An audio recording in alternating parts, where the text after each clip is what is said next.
आप सभी को। मैं संजीव अरुण कुमार एक बार फिर से हाजिर हूँ आपके अपने चैनल अरुण टॉकीज में। और बड़ी सौभाग्य की बात है कि आज हम जिनके साथ हैं वो भी गाजीपुर के हैं और बड़े ही फैमिली रिलेशन रहे हमारे, चूँकि इनके फादर भी बहुत अच्छे क्रिकेटर हैं गाजीपुर के और फिलहाल नायब तहसीलदार है वाराणसी में।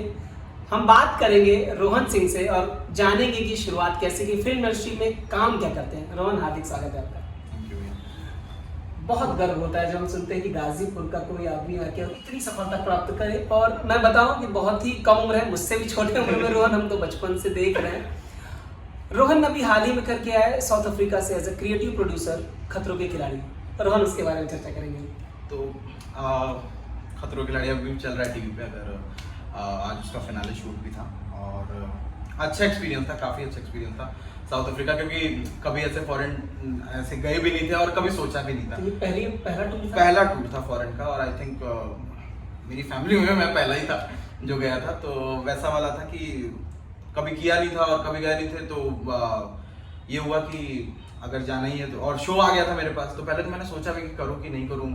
पहली बार फॉरेन जाना है, देखा नहीं है कुछ, बट वो था कि हाँ चलो शो तो आता ही है, शो बनाना था, शो कर लेंगे। एक्सपीरियंस कैसा और कितने दिन थे आप साउथ अफ्रीका में? साउथ अफ्रीका में था 2 महीने। 2 महीने? हाँ 2 महीने थे। काफ़ी अच्छा एक्सपीरियंस था बिकॉज यहाँ पे हम जैसे शूट करते हैं वो बहुत ही वीकली वाइज शूट होता है। वहाँ पे हम लगातार 55 दिन शूट कर रहे थे, कंटिन्यू 55 दिन शूट करते हैं। और साउथ अफ्रीका की सबसे बड़ी बात है कि आप हर मौसम में शूट करना सीख जाते हैं। अच्छा। क्योंकि वहाँ पे सुबह बहुत धूप रहती है, दोपहर तक बहुत बारिश होने लगती है और शाम को बहुत ठंड पड़ती है। एक ही दिन में तीनों मौसम, एक ही दिन में आप तीनों मौसम देख लेते हो। और बारिश वहाँ पे ऐसी होती है कि मतलब आपकी चीज़ें उड़ा के लेके जाए। तो उस मौसम में शूट करना, उतने सारे हर्डल्स के साथ शूट करना, और क्योंकि आर्टिस्ट बहुत ज़्यादा रोहित शेट्टी साहब थे, तो उनका काफ़ी सपोर्ट रहता था सबको, पूरे क्रू को, कि भाई हाँ चलो जैसा भी होगा कर लेंगे, निकाल लेंगे, वैसा वाला है। और बाकी भी जो हमारे कंटेस्टेंट थे, टोबिना थी, तुषार थे, तो वो लोग भी सब मतलब सब बहुत एंथू के साथ जाते हैं उधर कि हाँ बहुत अच्छा करके आएंगे। क्योंकि छोटा सा क्रू जाता है इंडिया से और वो वहाँ जाके वो लगता ही नहीं कि हम क्रू का हिस्सा है, कि वो स्टार हैं, हम काम कर रहे हैं। वो फैमिली हो जाती है, क्योंकि सबको शूट करना है, निकालना है, सबको तो 55 दिन में वापस इंडिया लौटना है और यहाँ से शूट खत्म करके जाना, तो उसके लिए कोई ऑप्शन नहीं। तो it was a good experience और मतलब हाँ एक बार वैसा एक्सपीरियंस करना चाहिए निश्चित रूप से। और रोहन के बारे में बताऊं कि उन्होंने अपनी फिल्म मेकिंग का जो कोर्स किया वो जलंधर से किया आपने, जैसा मुझे पता है। हाँ। और उसके बाद मुंबई आना हुआ, तो खैर ये तो हमने अभी की बात कर ली। एक और बड़ा शो कर रहे हैं, हम बाद में आएंगे उस पर। फिलहाल हम ये जानेंगे कि मुंबई आने के बाद क्रिएटिव प्रोड्यूसर का काम आपको मिला कैसे? तो मुंबई आने के बाद ऐसे कभी मतलब जब मैं फिल्म मेकिंग में कर रहा था ऐसा सोचा नहीं था क्रिएटिव प्रोड्यूसर बनूंगा, या वो डायरेक्शन का शौक था।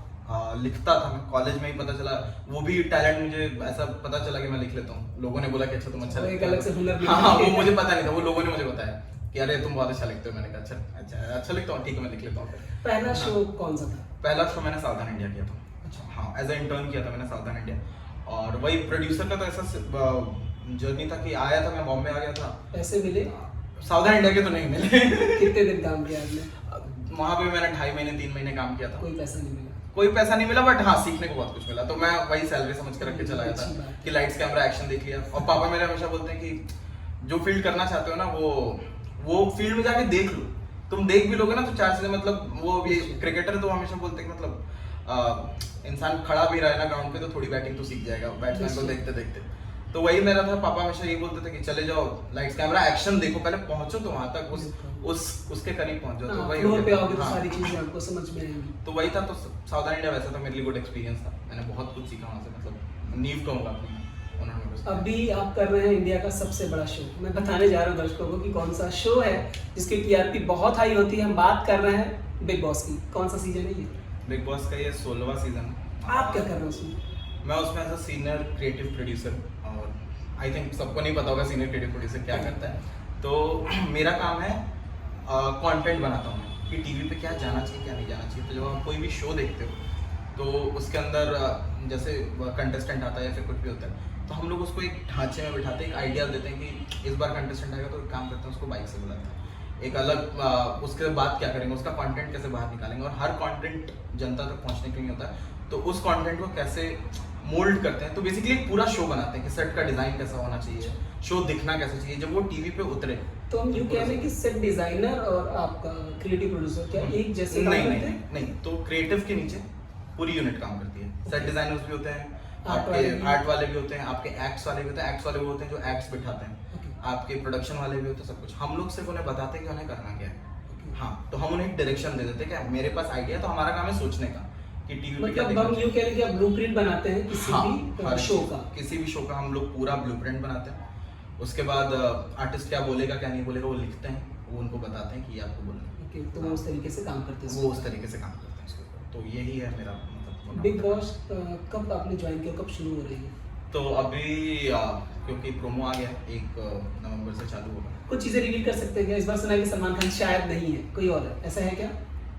ये मैं आपके लिए रिवील कर दूंगा, सलमान खान है। अच्छा। सलमान खान को कोई नहीं हटा रहा, सलमान भाई है वो उनका शो है। अच्छा, वो नहीं तो हटेगा। वो है। वो है, वो चलिए, तो डेफिनेटली है। ये एक अच्छी किसी को खबर है। डरने की जरूरत नहीं है। ये सलमान वो भाई है। वहीं पे है। हाँ।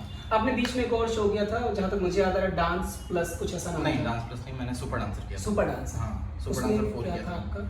उसमें मैं एज अ क्रिएटिव प्रोड्यूसर था और वहाँ पे भी मैं करता था। वहाँ पे मेरी जो, तो जब आप एज अ क्रिएटिव जाते हो तो 1 2 3 प्रोड्यूसर्स होते हैं जो उनके नीचे कंटेस्टेंट्स बढ़ जाते हैं। तो मेरे नीचे भी कुछ कंटेस्टेंट्स हैं, तो उनकी पूरी जर्नी, उनकी पूरी कहानी लिखना, उनको कहानी मतलब मैं ये बोलूँगा कि उनके रियल स्टोरीज को टीवी पे किस तरीके से बिठाना है, किस तरीके से दिखाना, किस तरह प्रेजेंट करना है, वो पूरा शो वैसा करके। तो उसमें मेरी कंटेस्टेंट जीती थी, फ्लोरिना, तो वैसा था। अभी उसके बाद जो मैंने शो किया था हुनरबाज, उसमें मेरा ही कंटेस्टेंट जीता था, आकाश, वो बिहार से था। मिथुन दास से मिलने का कैसा एक्सपीरियंस था? फोटो देखी थी मैंने सोशल मीडिया पे। मिथुन दास से मिलने का एक्सपीरियंस बहुत, मिथुन दा मैं फ़ैन हूँ, तो मतलब बचपन से मैं देख के बड़ा हुआ उनको, एंड बहुत डायनेमिक। 72 साल उम्र है उनकी, सॉरी अगर मैं गलत बोला तो, बट मुझे जहाँ तक आइडिया 72 साल उनकी उम्र है। और 72 साल में वो जिस तरह का काम करते हैं मैं 22 में भी नहीं करता था। तो उनके अंदर इतनी एनर्जी है और हम लोग थक जाते हैं।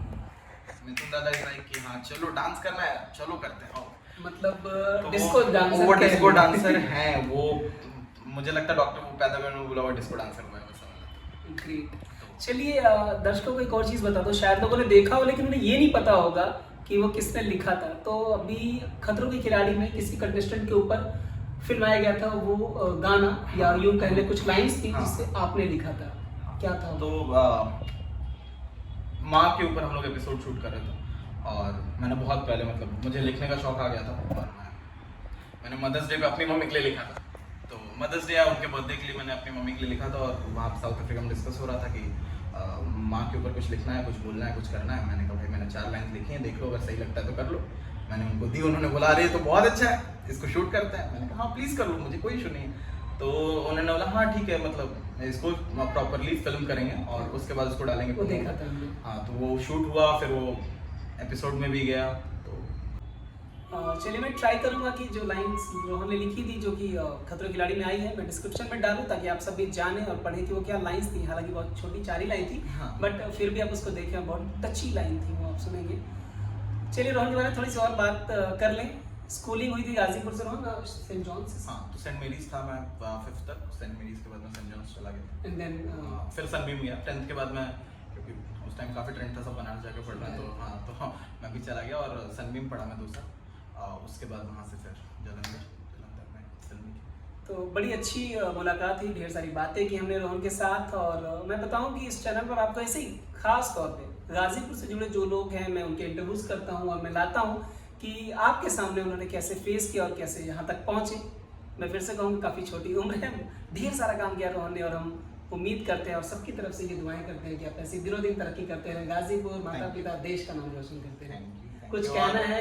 और मैं बिल्कुल कहना चाहूँगा कि आपके इस चैनल की वजह से मुझे लगता है गाजीपुर में बहुत सारे लोग इंस्पायर होंगे और अलग अलग फील्ड में जाने के लिए अप्रोच करेंगे। क्योंकि हर बार मैं यही सोचता हूँ कि जब भी कोई छोटे शहर से आता है, छोटा शहर मैं नहीं बोलूँगा यार, हमारा शहर काफ़ी अच्छा है, तो मैं ये बस इतना चाहता हूँ मैं कि जब ये वीडियोस लोग देखें, कोई बड़ी बात नहीं, सब कर सकते हैं, कुछ भी ऐसा नहीं है। तो आई एम प्रिटी श्योर कि जब आपके लोग वीडियोस देखेंगे तो गाजीपुर में किसी के अंदर वो थोड़ी सी भी झिझक होगी कि कैसे होगा, तो हो जाता है कैसे भी हो जाता है। ये थे रोहन, अच्छी बातें की हमने। और अगर वीडियो अच्छा लगे तो सब्सक्राइब कर दीजिए, शेयर करिए ताकि गाजीपुर के लोगों को दूर तक जाने, ये अच्छी बात होगी। चलिए आभार आपका, थैंक यू।